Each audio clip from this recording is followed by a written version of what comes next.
Welcome back, Phillies and Gentlecolts, to part 2 of Luna versus Baseball. They found their seats easily enough after the tack and supplies had been more equally distributed, and Luna found herself managing to relax. She breathed deep, enjoying the smell of cut grass. She enjoyed the bright sunshine overhead and the clear blue sky, the murmur of the crowds, the colorful uniforms the teams wore. Oh, this is gonna be great! This is gonna be great! This is gonna be great!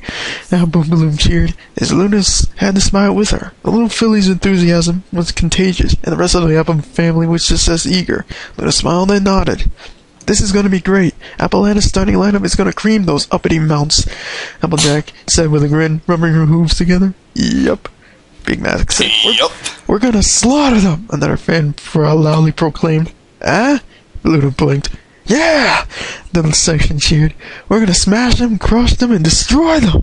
Apple Bloom cried, standing up to her seat. Luna stared at her in horror. Yeah! What? No! Luna spread her wings and flew up in front of the assorted ponies. She glared fiercely through her glasses at the surprised fans. You will do no such thing! I am the former Nightmare Moon, the keeper of peace and balance in the heavens, and... Applejack was waving her hoof frantically above her head. Luna looked around and felt her cheeks burn in embarrassment. And you were all speaking figuratively, she said. There were nods and acknowledgments were thrown at her. Right, well, carry on, she said, flying back to her seat. She pulled her program up over her face and focused entirely on the statistics of the players. Luna smiled in relief. Comforting numbers. Add, subtract, divide, multiply, and with so many other operations with you, my darlings, as soon as I get my abacus. She rummaged around in her flank bag with a happy smile. Yes, you should be here somewhere, in here. Somewhere. Luna took the bag off her flank and peered into it. I know it was in here somewhere. Where is it? No. What you looking for, Miss Celine? Apple Bloom asked. Luna looked up. My abacus. Apple what? Apple Bloom asked. It's a device for mathematical calculation involving the movement of beads to represent various sums. She trailed off as the little filly stared at her uncomprehendingly. She sighed. It's a wooden box with beads on wires. Oh, don't worry, I'll find it, Apple Bloom said cheerfully. She grabbed the bag and turned it upside down. The best way to find it is to take everything out. She grinned as a large part of the resulted and began digging through the various items. May I could get that find an abacus's cutie mark. Yeah, sure, Anna said, her eyes narrowing. She looked down at the VIP box where her sister was currently sitting. Sister wouldn't take it. Would she? But if sister loves her abacus, does she? Well, why don't I just send it to the moon? No! Why would you do this, big sister? Sobbed Luna. Oh, is my baby sister going to cry?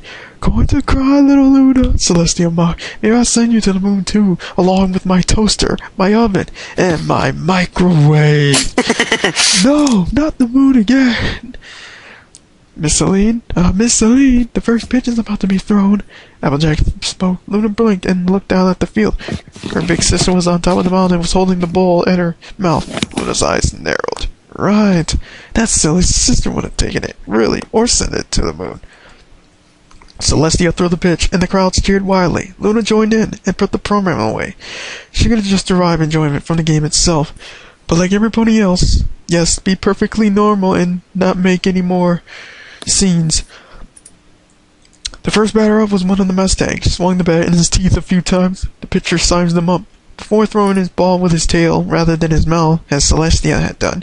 The batter swung and connected over a roar of the crowd as the ball sailed up into the sky and over the foul line, landing in this section directly to the right of theirs. Apple Bloom's face fell.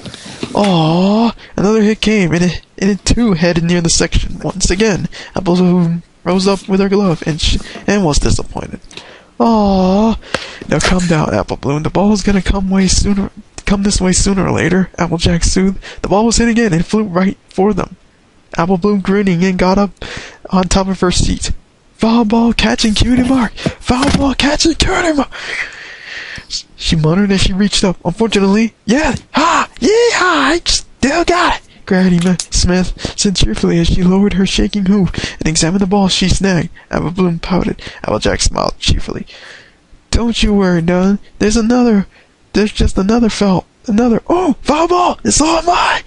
She leaped up and held up her mitt. She snagged it with a triumphant grin at Big Mac. Ha! Gotcha! Yep, sure did. Big Mac rumbled, his eyes on the play below. Apple Bloom settled back into her seat and pouted. Luna frowned and looked down at the play. Then she brightened. Hey, Apple Bloom, can I see your mitt for a second? Oh, okay. She held it up to Luna's face. Luna closed her eyes and concentrated, her horn glowing. Just don't tell any pony I did this, she murmured. Apple Bloom nodded. You can trust me. The mitt glowed brightly for a second and then stopped with her horn, just in time for another hit. Apple Bloom's eyes brightened and she held up her hoof. Luna smiled back at her and looked back at the incoming ball. The attractor spell would have just ensured that any balls got close to them would go into Apple Bloom's mitt. Very simple. It wouldn't even alter the play of the game, since the ball will have to be fouled to be coming in range in the first place. It's all mine! It's all mine! Tonk! Oh, Miss Celine, you caught it! Apple Bloom pouted, but you weren't supposed to catch it with your head. So, how are you enjoying the cool, Miss Celine? Applejack asked. After they banished Luna's head, Luna dug into her apple-based dishes with a great relish. These are wonderful, she said honestly. She winced a bit as Apple Bloom poked the bandage. I'm sorry you got hit, Apple Bloom said. Luna sighed. It's my own fault, so don't be upset, Luna said. Applejack raised an eyebrow. Your own fault? Oh yes, for not holding up my mitten up in time, she said quickly. Applejack slowly nodded. Right. Well, we got plenty of snacks left, but if you like to go get some cotton candy, Big Mac is going to be heading that way, along with nachos and cheese, she said, giving him a disapproving look. Big Mac shrugged. What can I say? I like cheese. You sure have a problem with covering it? Applejack accused. Big Mac looked away in some mild embarrassment. Sure, Luna said, while rising up. She trotted carefully to the aisle, followed by Big Mac. She stopped and smiled. Please lead the way. This way, Big Mac said, trotting to the entrance to the interior of the stadium. Following the big horse, Luna trotted carefully. I'm awful sorry about Apple Bloom, Big Mac said. She's a bit overly excitable. I don't mind, Luna said with a wince. Ow. Well, here we are, Big Mac said, as they reached the snack stand. He smiled at her. You want anything? Oh no, I couldn't, Luna said quickly. Big Mac shook his head and looked into the cashier. One cotton candy for her, please. Yes, Luna sighed as Big Mac paid for it and the rest of the food he obtained, but nodded gratefully all the same. Excuse me. Thank you. She studied the cotton candy carefully as Big Mac smiled weirdly at her. Noticing this, she flushed. What? You're staring like you've never had it before, Big Mac laughed softly. You're kinda cute doing it, and if you don't mind me saying so, Miss Celine. Luna huffed in order to cover up her blush. Well, I'm just studying at it. She poked it with her hoof and sniffed it. Then she took a bite. She chewed and swallowed it.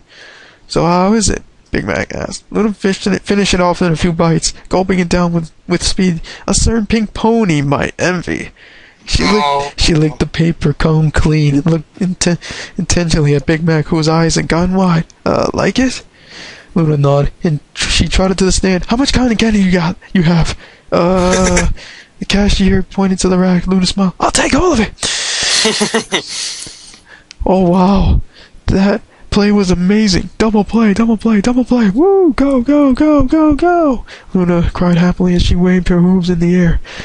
Apple Bloom was about the same, though she had nearly as much cotton candy as Luna had.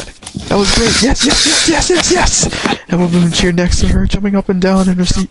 Big Mac, Applejack said, glaring at her big brother. He shrugged. It was with her own money. Yes, but how? But who-wee? That angle was gonna be mighty bad come the 7th inning. Applejack said. Energy dropped. Luna groaned. Apple Bloom groaned next to her, rubbing her belly. I feel awful, Applejack. Applejack chuckled. Well, it serves you right for going up all that candy. What do you think you are, Pinkie Pie? Though I Am I confused as to why you feeling so bad, Miss Celine? Applejack said. Luna moaned. Metabolism is still weird since I got back from, somewhere else, she said with a little wink. Applejack nodded. Right. Where do you work anyway? Luna blinked and stared at Applejack. Applejack stared back. Oh my! 70 stretch! Every pony up! Granny Smith cried. All of them dutifully got up and sang along with the song. Oh, there goes the... Let's see. I'm gonna skip these lyrics because, you're going over your... You know what? I'll just end with that. I'll just end it right there, this video. You can just, like, sing it along in another... at the end. So, stay tuned for part 3.